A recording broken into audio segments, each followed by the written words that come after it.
It's the chief financial officer for the state. They manage the state's money, investments, and more. And two candidates are vying for that position on November 6th. This morning, we are joined by independent candidate Charles DeCoon.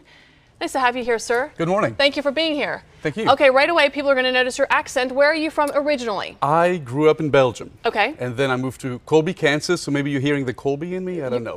A combination there. Yeah. And you made your way to Oklahoma as well. Tell us about that. So I started in Alva, Okay. and then I decided to continue to Edmond to go to UCO, and I graduated from UCO. And after that, I've been here for the 21 years after I graduated from UCO. Yeah. You have been here ever since. Yeah, Why do you want to run for state treasurer?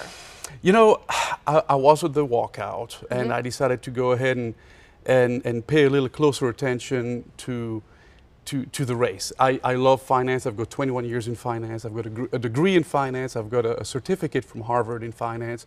I love finance. And being at the walkout, I decided to see who was running. I did not have an intention to run at first because I love what I do. And then I realized that there was only one person running, and he was the person who had been the most active about reducing benefits and pay to teachers. So I figured someone's going to do it. On the last day at 144, nobody ran against him, so I decided to do it. What are we doing well in Oklahoma when it comes to finances, and what are we not doing so well? Well, let me tell you, Ken Miller has done a good job. Our investments have done very, very well. Our pension buckets, so to speak, have grown very well to the point where they are very, very well funded. That is in part because of the economy, but also because the bull market. We've had a bull market for several years. Also, there were some reforms done in the late 80s up to early 2000s that have allowed us to put more money back into those buckets again. So our pension funds are doing very well. And again, things are being well tracked by Ken Miller. Ken has done a good job. He's term limited, so that's why I decided it's my turn to run. How are you different from your opponent? So like you said, Ken Miller is not running again. Yeah. You have a different opponent in this race. Well, I understand that we need to invest in our teachers, in our core service providers in order to turn the economy around. I don't know if you've noticed, if you drive to Dallas, the last 20 miles or so take you forever to go there. That's because it's booming with industry. Industry that originally came from other states.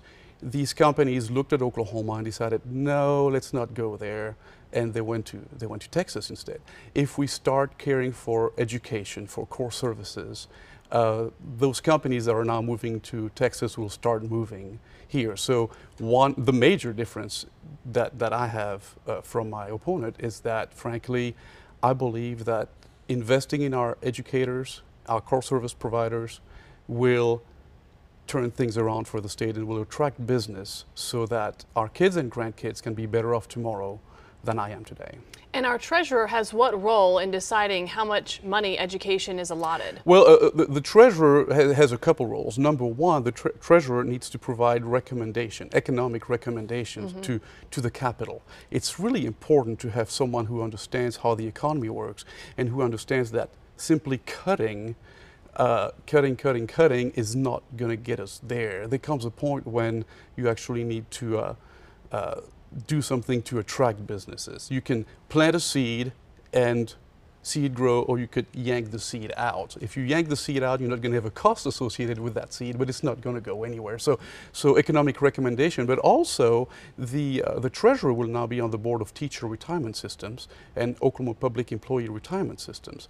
We need someone there who understands the value of investing in those teachers and core workers, rather than someone who has, for the past 12 years, done what he can to reduce those services, to reduce the funding for those services. You talk about a bull market and how that has benefited greatly Absolutely. pension plans here in Oklahoma across the country. Absolutely, yeah. What do you do when we have a market correction and you've got all this money in the market? How do we protect Oklahoma pensions and other money that we have tied up in the market? Well, we'll have to switch the investment types to something that's a little more liquid, a little more safe.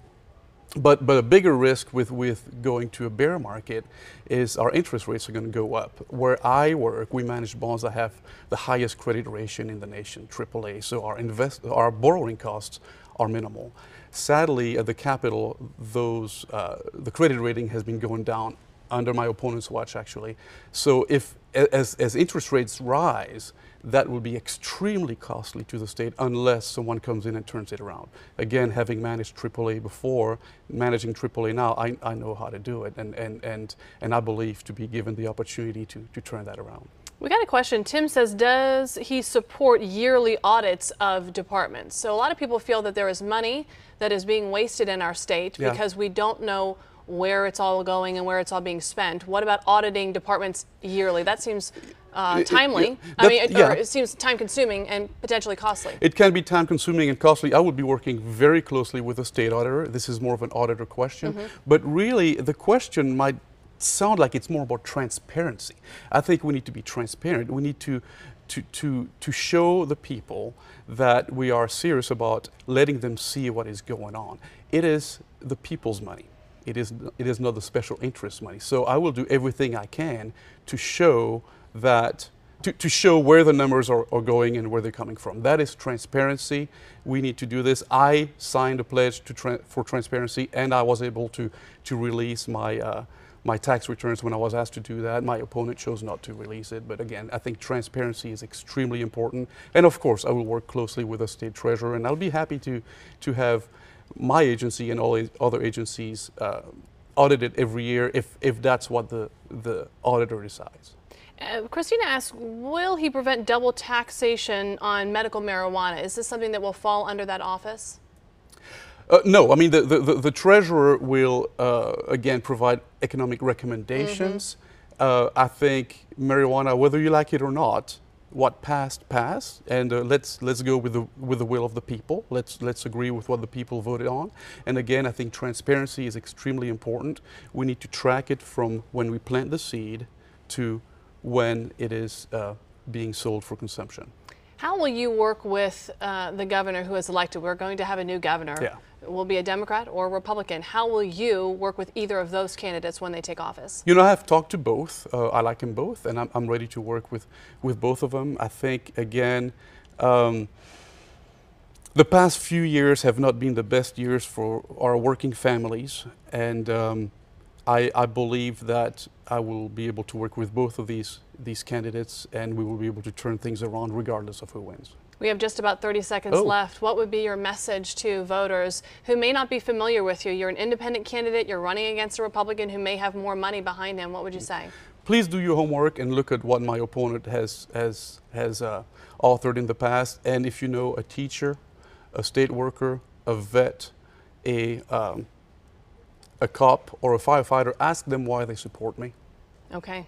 We appreciate your help, Charles, and appreciate your time. Charles DeCoon, thank you for being here. Thank you, appreciate it. And we want to let people know that on Wednesday, we are going to have the Republican candidate Randy McDaniel on the 9 a.m. show. His interview again Wednesday, and then we post both of these interviews onto our website, onto the app, and share from there. Again.